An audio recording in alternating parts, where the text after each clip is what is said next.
Good morning and good afternoon. Thank you to those of you who have joined us today for our session on the Blueprint for Security, Compliance, and Integrity in a Dangerous IT Environment.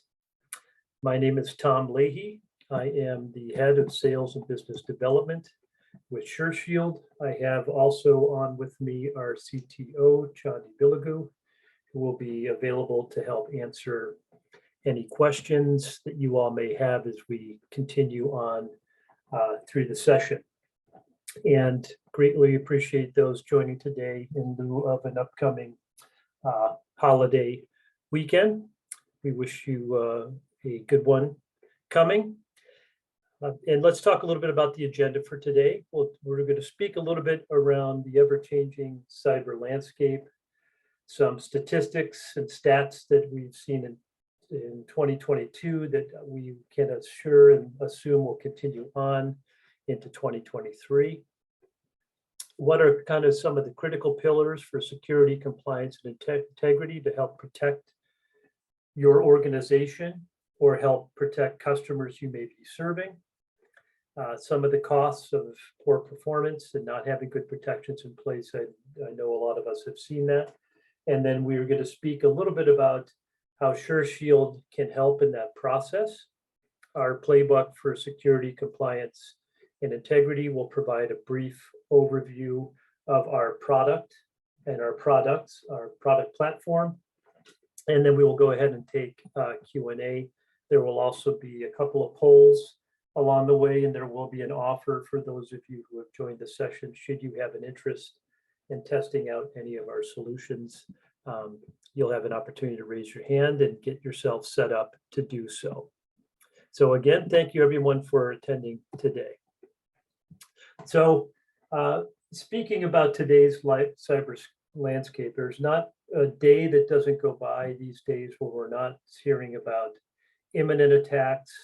It started this year, of course, with the war in Ukraine, where our own government was giving us lots of warnings to put our shields up and be prepared because of the imminent attacks that would be taking place from hostile countries. And of course, as that has escalated, it's oftentimes opened up opportunities for others. Of course, our recent visits to Taiwan have caused a lot of new issues now again in China. And then, of course, the Iranians or the Iranian governments we're always having to be wary of. And as such, the numbers of attacks and cyber attacks and ransomware attacks have escalated. And it's, of course, also been compounded previously with COVID, with more people going home, working remotely, not having the same type of infrastructure protections, and also because of the lack of good, solid, what I would say, IT resources, bad people taking advantage of the situation. And some of that is reflected in some of the statistics you're about to see here shortly. As we know, it's a clear and present danger. If you have an interest, all of you will receive the content of this presentation, along with the audio video portion of this as well.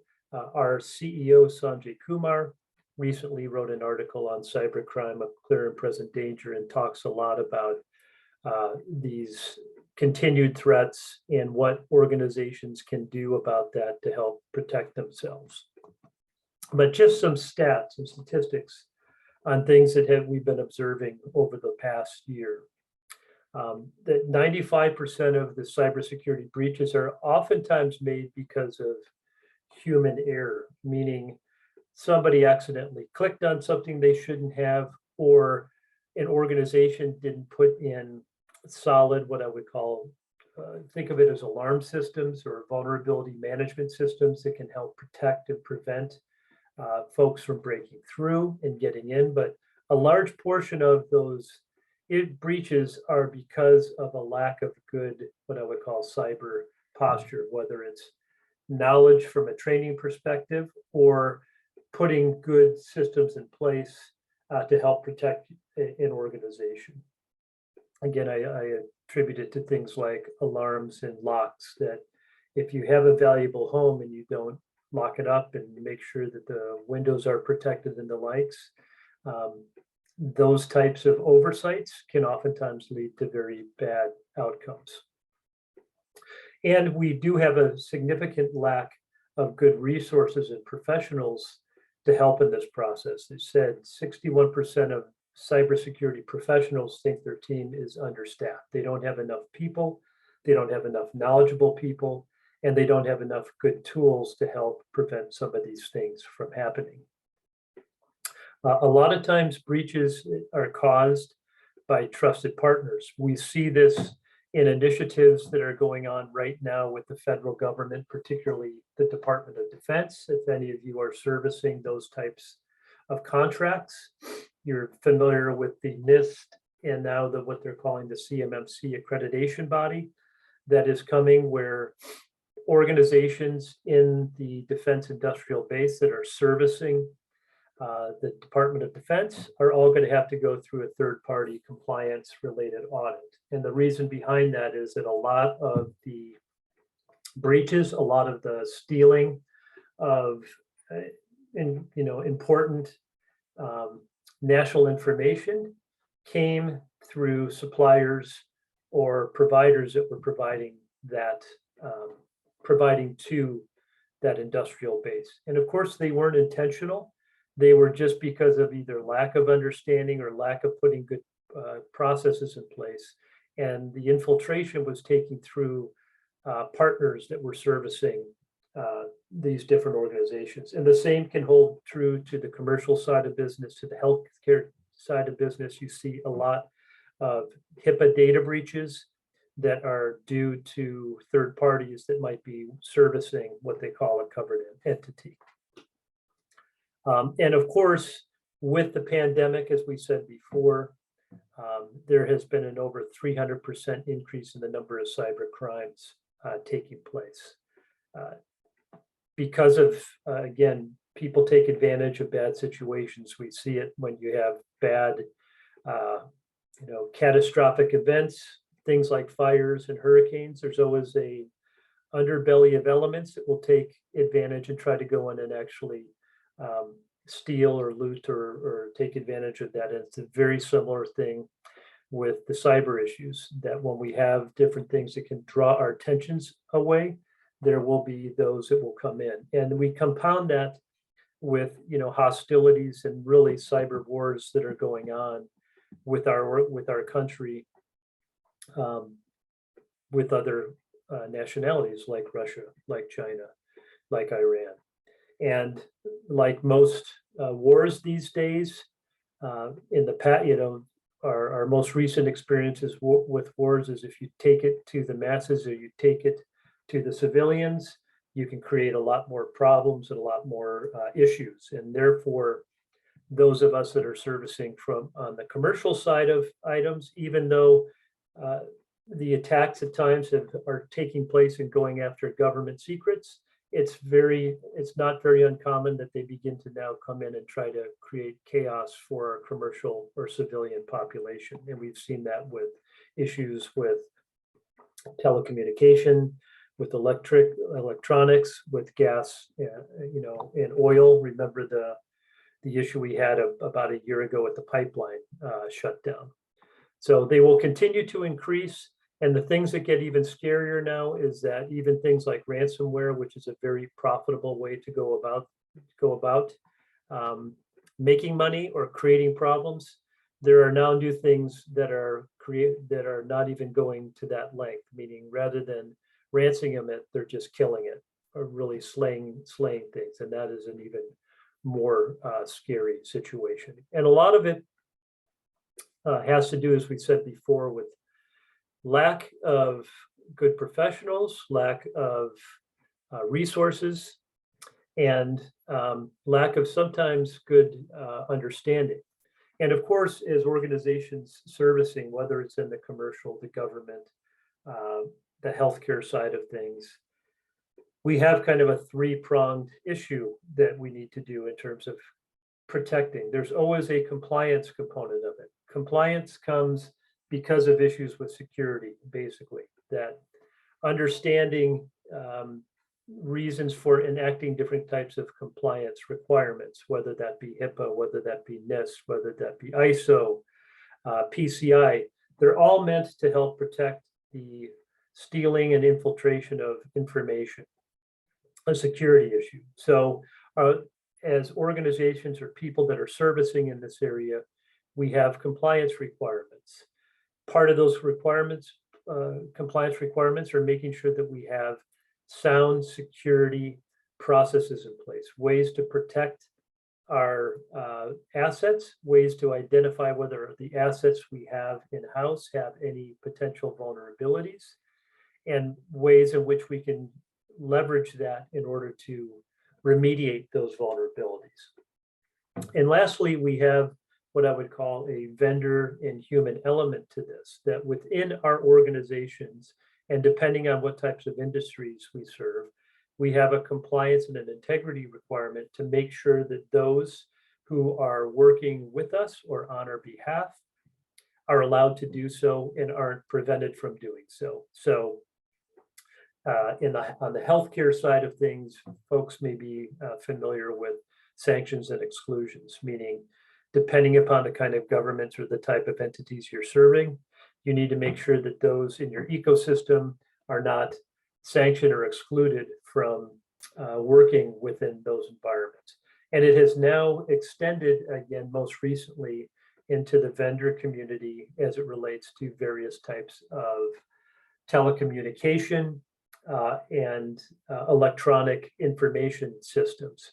There was an act that was passed back in 2019, the McCain Act, and that prevents or requires that anybody that even remotely touches a government contract cannot be leveraging or utilizing banned telecommunication equipment by specific Chinese companies that are tied to the Chinese, the People's Republic of China. And being able to identify that and attest to that, if you'll find in a lot of your contracts, you need to sign off saying that you're not doing that as well. It can be a critical and difficult thing to do. And of course, if you're not providing those things, the cost of poor performance, we see this almost every day now. It's happening not just at the government level, it's happening at the commercial level. And as I mentioned prior to that, we now have a new type of ransomware, or I wouldn't even call it a ransomware. It's even a bit more frightening. It's called Killerware or Killware, where they will literally go in and look at key assets and basically slay them and kill them off, and really put you in an even worse and more dangerous situation.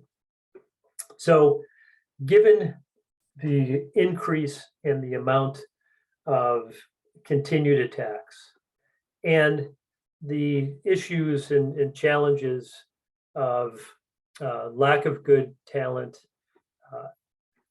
how can technology help you, right? The only way that you can actually try to look at ways to make this a bit more secure is to leverage technology to some degree. And technology in and of itself will not solve these problems, but combining that with good, solid, what I would call continuous compliance and continuous security management processes will overall lower your risk for bad things happening. We did mention earlier that CISA almost daily now releases a known exploit. These are exploits that the government has identified. The Center for Infrastructure and Security have identified. They release these and they send these to anyone that's dealing on the federal government side and telling them that they have to fix these issues within a defined period of time because of the danger of that particular vulnerability. They also suggest and release that to the general public and letting them know that they should be taking the same types of actions. And they talk about a shields up warning, meaning being prepared and bringing the shields up and having your defenses at a heightened level because of the levels of hostilities that are out there now and the expectation and continued expectation of cyber attacks taking place. So how can SureShield, or how does SureShield help in many of these processes? And we call it the Security, Compliance, and Integrity Success Playbook. Underneath our auspices of security and our Security Shield solutions, we have, first of all, a system that can help protect and make sure that you're aware of any type of potential vulnerabilities within your environment at any given point in time. And it's a very simple solution, simple to implement solution that will look at all the assets you have in your environment. We leverage them against a gold standard vulnerability database, and we can help you and help the organizations that we're serving, whether we are serving them directly, or we also have a lot of what we call managed service and managed security service providers who use our platform to help manage and work with their customers. But they will identify these vulnerabilities on a continuous basis. They will help you identify the severity of those, meaning how risky from both a criticality and perhaps a cost basis are those, so you can help prioritize. And then more importantly, it will help provide what we would call remediation guidance as to how you fix those issues, and give you some guidance on how to get your biggest bang for the buck, as well as to take care of as many of those vulnerabilities as possible in the shortest amount of time. On top of that, we also have solutions that will help in what we would call data loss protection or data loss exfiltration. So think about within a home, you may have very, very good security systems in place. Sometimes people can still break through those areas and get in, and you may have some very valuable assets that you have within there that you put extra layers of protection on by, say, locking them up in a safe. Similar can be said for data that various types of companies are working with. PHI data. The government and the DoD has what they call CUI data. Most important types of data to make sure you are protecting. And so we do have solutions that can help identify where that data lives, where it exists, and then put extra layers of protection to prevent it from exfiltrating or going out. Combined with that, we have compliance solutions that are tied very closely with our scanning utilities, because oftentimes in a scan, we can tell if there's a compliance related issue. And so we have our ComplyShield system that provides multiple different frameworks that are crosswalk. So we reduce and limit the amount of time and effort that goes into doing ongoing continuous compliance. And they allow you to automate that process, to share work with others as you're going through that, and more importantly, to identify where you're at from a compliance perspective and what are the types of gaps that need to be closed to bring you into proper oversight. And this is a very popular solution, particularly for CMMC, NIST, HIPAA compliance, ISO compliance, PCI compliance. And then lastly, we have a solution that's a continuous 24/7 monitoring system that can basically monitor your ecosystem to make sure that you are not working with any banned employees, any banned or sanctioned vendors, or any excluded vendors, or any right now Chinese telecommunication system companies. And we know, as is any types of these acts are passed, it's starting with China, but it will soon move to other countries or other types of organizations that they're going to make sure you are not allowed to be working with. And as we know, most recently, a number of Russian companies, as well as Russian particular nationals, have shown up on many of these sanctions and exclusion lists like OFAC. So again, how those solutions help.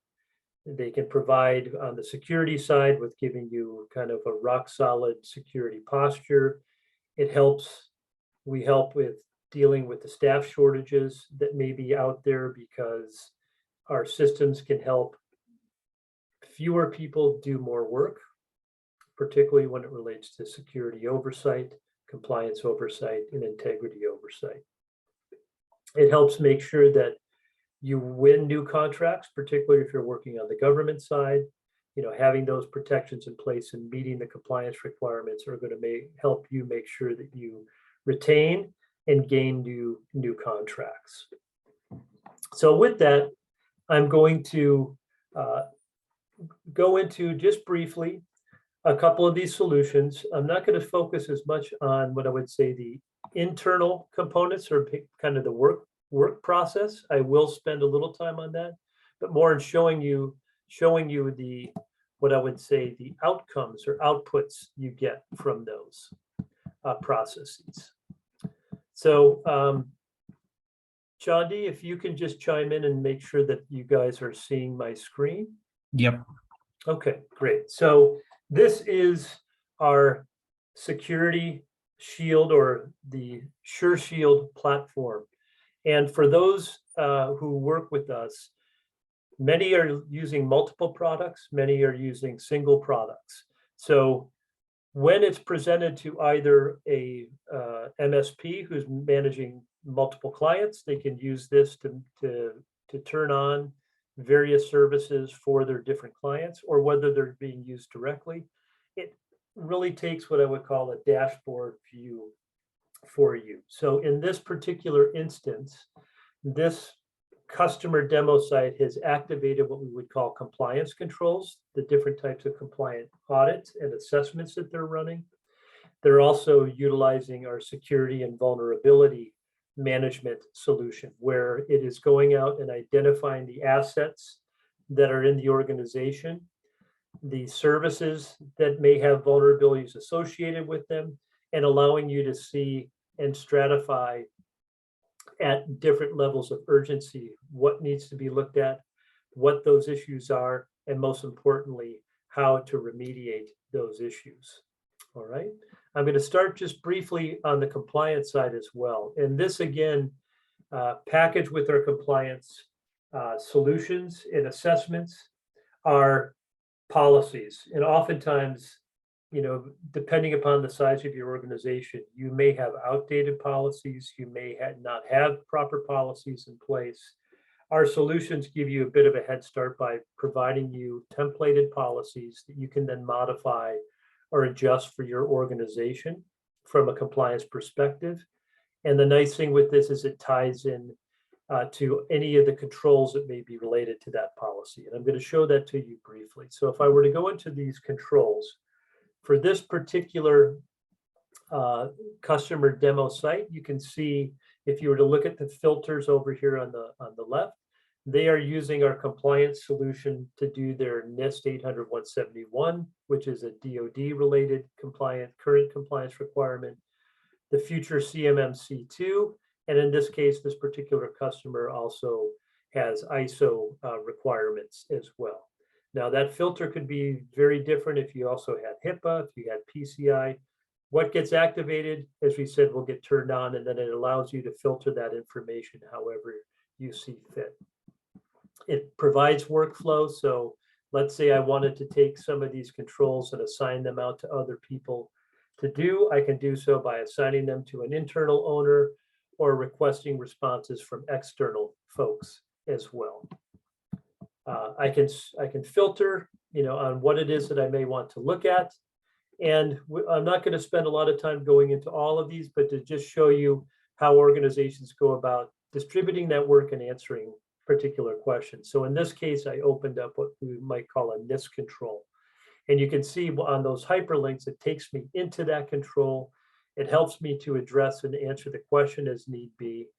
We have a lot of folks that do work with us independently because the guidance and information that we provide them gives them enough information to help them understand how to go about evaluating this particular issue, answering it appropriately, and then most importantly, once they, at any given point in time, go and look at their reports on compliance, they can see where their gaps are and where they may need help in closing those gaps. So we provide a lot of guidance and best practices, implementation guidance, policies and procedures, supplemental guidance, supporting evidence, and the likes.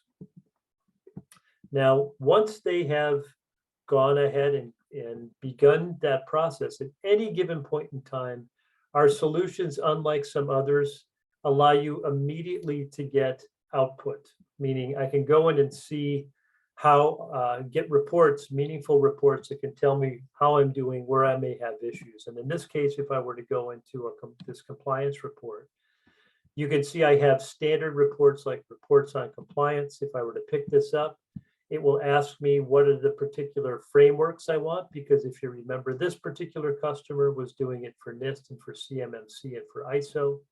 If I said I wanted to just look at my NIST compliance, it would just run that report for me immediately, show me what I'm compliant with, what I'm not, what hasn't been answered, and then also show me over time how I'm performing, my trends of performance, and then where the gaps are and the remediation suggestions I have to fix those issues. Related to the government side of this, again, we also have specific reports that might need to be submitted for particular entities. So in the case of the Department of Defense, there's a NIST assessment score that needs to be submitted. There's a plan of action and milestone report and a system security plan. And our solution will output all of that data and information for you without you having to do any additional work. And one other component of our reports is any types of reports you can schedule. So you can output them in different types of methodologies, whether that be in Word, whether that be in Excel, or whether you want to schedule these. So if you want to have certain people have these available to them on a particular basis, you can set that up and set those schedules, and those reports would go to them instantaneously based upon how you have scheduled and set them up. I'm going to go back to the home page here briefly, and we're going to go back to that. And we'll touch base again briefly on the vulnerability and security aspects of this. Again, I'm not going to go deep down in this. You can actually come in and see it at a host level, at a service level, at a vulnerability level, what the issues are and how to work with them. But again, from a reporting perspective, once you've run your different types of security related scans, there is a lot of information that you can get out of this to help you best prioritize, identify where you may have your biggest issues, and also understand how to remediate those issues or take those back to your folks to help them understand and help you guide you on how to fix it. So for instance, I may want to run something like a top remediation report. And this is asking me to look at the 20 top remediations if I were to run this and what impact that would have on improving my security posture. And again, instantaneously, these types of reports can be run. In this case, it's showing me if I were to apply those 20 remediations, they'd end up being applied to over 169 of the hosts. They'll remediate a lot of, almost 93% of the vulnerabilities, and significantly improve my risk profiles. Now, these are also trended. So when you're running scans with us, you can determine what you want to scan, how often you want to scan it. You can break out different components of those scans on different, subnets within your network. A lot of flexibility and simplicity around that. And then you'll also see trends in terms of how things are trending as you're running those scans as well. Come back, and we're just going to touch on a couple of others because, as we noted, within this as well, we're going to, as we get to the end of this, give you an opportunity to, sorry, I'm just going to pop into one other solution here.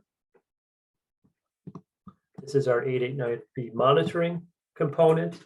So again, we have solutions that can go out and identify leveraging that scanning utility, all of the devices and technology within my infrastructure, and identify whether I have any of that banned telecommunication products in here as well, and take the proper action to remove them from them. And really, if you can see here, for instance, this is pulling up all of the banned entities and their subsidiaries, which are very difficult to try to track in any simple way. We help make that very simple for you. I'm going to go back to my customer demo one more time and point out one other solution that we have in place here. And that is what we would call the exfiltration, or the Security Shield DLP. So in this particular product, and again, it's just a simple navigation to any one of these. It will pick up and identify when you run this, what we call endpoint. It will run and identify where any type of sensitive data lives or lies within your organization. And then it can also tell you whether there's been any exfiltration of that data, and allow you to run reports on where that is, what type of exfiltration may have taken place, and more importantly, schedule and set up means to lock down that data, meaning to prevent it from getting exfiltrated or moved to areas it should not be moved to. There's always going to be sensitive data that you need to be working with. However, if someone were to pick that up and try to email that out to someone else, you can set up rules to prevent that from happening, even though it will not disturb their workflow. Meaning, if they tried to send a file that you did not want to have anyone else to have access to, it would encrypt that file without even them knowing that. So you can see over here on the right-hand side, I'm able to use this to identify various types of critical and sensitive data in my environment. This will become very important for those who are servicing the DoD. But of course, it's also important for organizations that may be handling PHI data, federal data, credit card data, and the likes. And again, you can go ahead and run various different types of reports on that.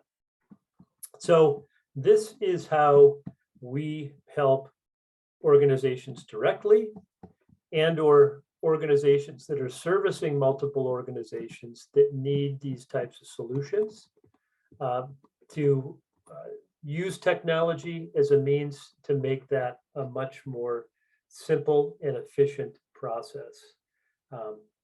So hopefully we can buy you back a little bit of time here today.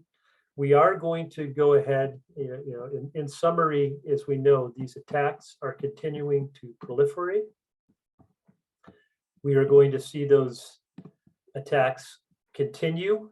We're going to see them happen from not only bad players, but bad and hostile nations.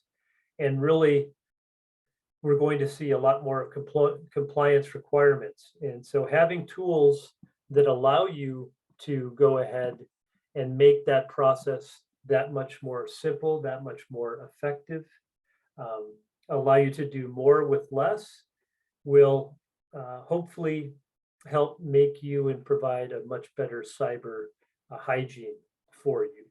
So with that, we're going to go ahead and take a moment to open up for questions. You will see that I have launched a poll. I would appreciate all of you who are participating to go ahead on and answer whether, if you are interested in trialing any of these. We make them available to all of our potential customers for 30 days at no charge to test them out, to trial them out before any commitment is made. And post that, if they're interested, of course, then they can turn and activate those. And keeping in mind that turning on and activating any of these solutions is very easy for us to do, and it's very easy for our partners to do on behalf of any of their customers as well.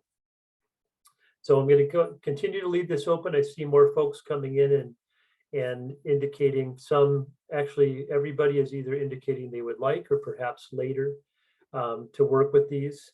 But why don't we go ahead and take some questions now, and I will go ahead and leave this trial open.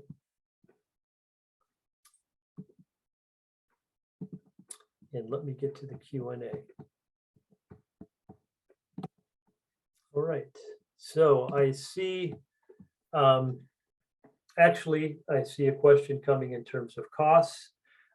Again, questions or costs are based upon the different products or modules that you are activating. But in a generalized area, our compliance solution is based upon a cost, an annual cost that can be paid monthly based upon the frameworks that you are initiating for you. So for those that are working in the government, we consider NIST and CMMC to be one framework because they're actually really the same controls. If I were doing a NIST and ISO, then that would be considered two frameworks. And there's an annual cost that can be paid monthly.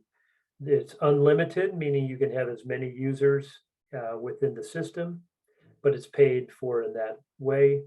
Our scanning solutions and our DLP are kind of based upon the number of assets. So we have an average price or a monthly fee for the number of assets that are being regularly scanned. And then the integrity solution for either sanctions and exclusions or 889B monitoring is really based upon the number of entities within your ecosystem that need to be checked against those databases. And that is a nominal monthly fee for that as well. Question, are these web-based solutions or do I need to install any types of hardware? The answer is these are web-based solutions, secure web-based solutions. None of our products require any on-site installation of hardware. Our security product has a brief download of what we would call a scanning spider kind of scanning utility that just has to sit on one Windows machine. So it's a small download, and then it will go out and act what I call like an ethical hacker and identify for you those vulnerabilities. But there's no installation of hardware that has to be done. The same goes for our solution providers like our MSPs. There's no virtual machines that have to be spun out. You can run multiple scans at the same time. A lot of other solutions don't allow that for you. And on the compliance side, as I mentioned before, we do crosswalks to those solutions as well to help minimize the amount of effort that has to go into completing a compliance assessment. And also, again, reiterating that this is a continuous compliance solution. So anytime you make changes, you'll see the impact of those changes, yet you'll also continue to house all the historical data over time as you have done that with those as well.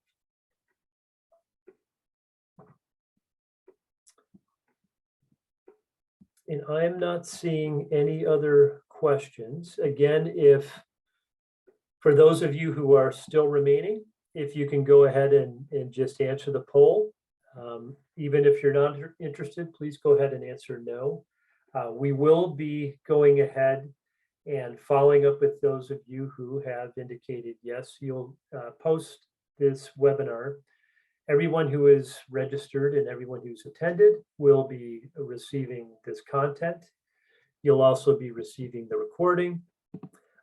And then for those of you who have indicated that they would like to trial one of our solutions or multiple solutions, you'll note that there will also be a link to a calendar that will allow you to go in and schedule that at your convenience. And we'll, one of us will be following up with you to get that trial set up. So again, if there are no other questions, we want to thank you all for attending today. Wish you a good and happy Labor Day weekend and good cyber health, and appreciate you all joining our session today. We will be in touch, and there's several of you that said maybe later you would like to be. We, of course, will keep you in a regular communication loop. So as you learn new things that are taken care of here, or you have a need that arises at any time, we would appreciate and love to be able to help partner with you. So again, thank you and happy holidays. This will go ahead and conclude our webinar for today.